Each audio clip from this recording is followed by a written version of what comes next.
Welcome to Vintage Variety.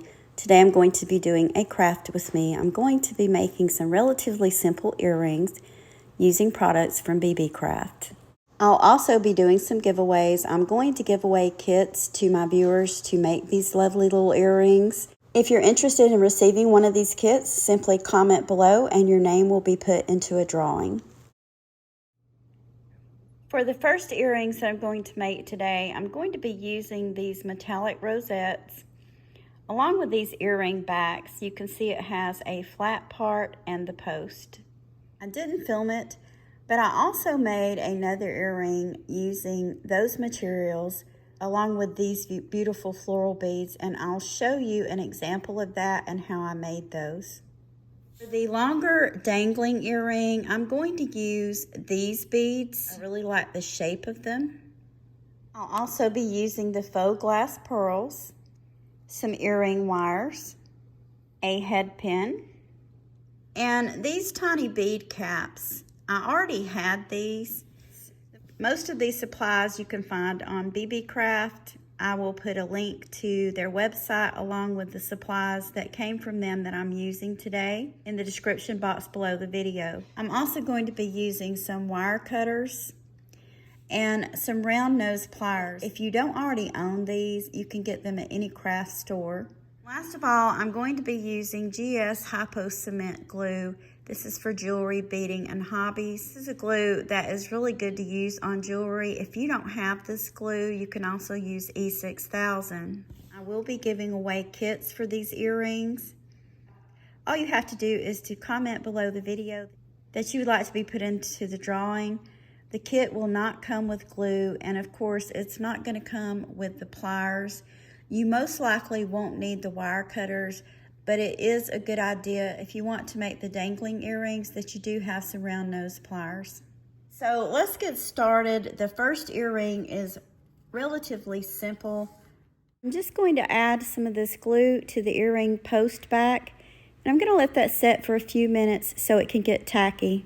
Then all I'm going to do is I'm going to press the earring back to this beautiful little floral bead. I want to hold it for a few seconds to let it get set. I definitely want to apologize. I'm trying to do this hands-free, so I'm using my tripod. So I'm going to show you a close-up. These are what the earring backs look like for making this craft. You can see it has the post and then it has a flat back. So the flat back is what I'm putting the glue on. Then I'm pressing the bead to that. I'm holding it for a few seconds. And you're going to put them face down until they get good and dry before you wear them. I also did another variation of that. I didn't film it while I was making it. I was basically just experimenting, and I call this a fantasy flower. You could use different colors than what I've used here, and I'm going to give away kits for this. Pretty self-explanatory, but just in case, I'm going to show you what the back looks like.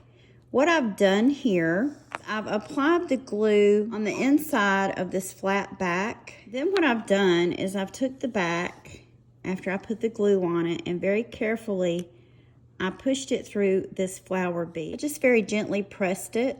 I set it aside and let it dry for a while. Once it was dry, I added some more glue on the top of the post, and I just simply applied one of these little rosette beads and let it set up to dry again, and I think this turned out really pretty.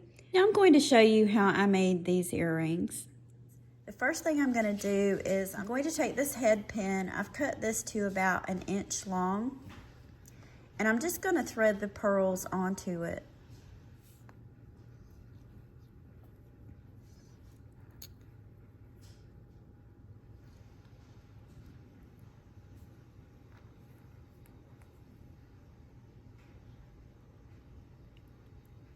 And I'm using 3 pearls for this project because once the earring's together, I want the pearls to show.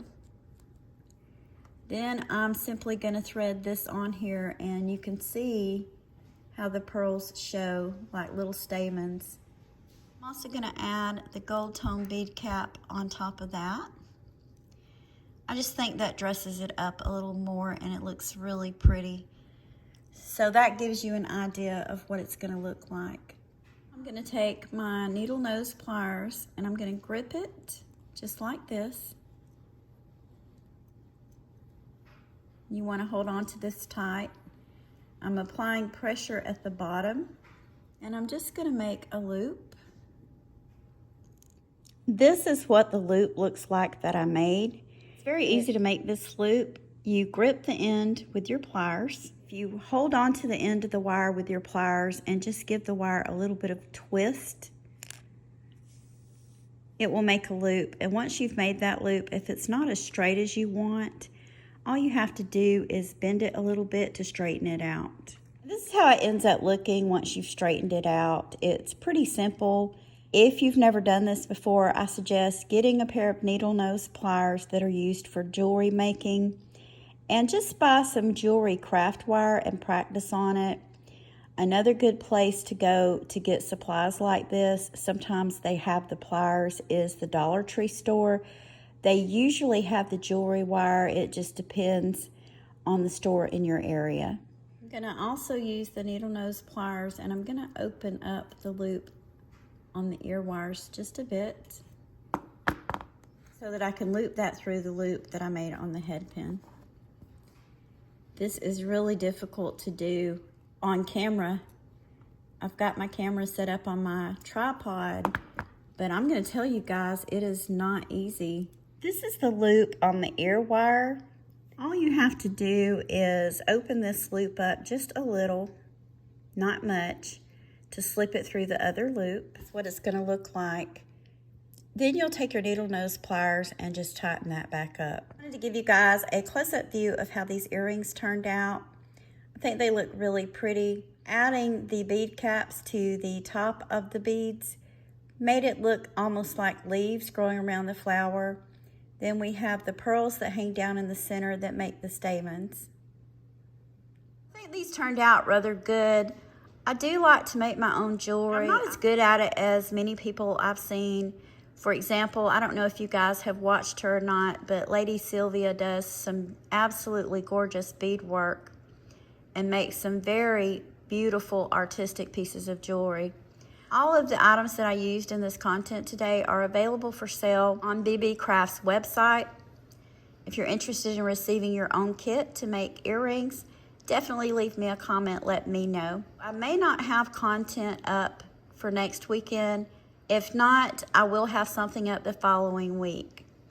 I want to thank you for taking time out of your day to share these items with me.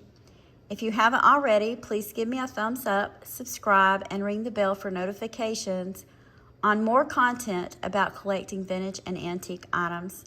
Thank you again for watching, and I hope you all have a wonderful day.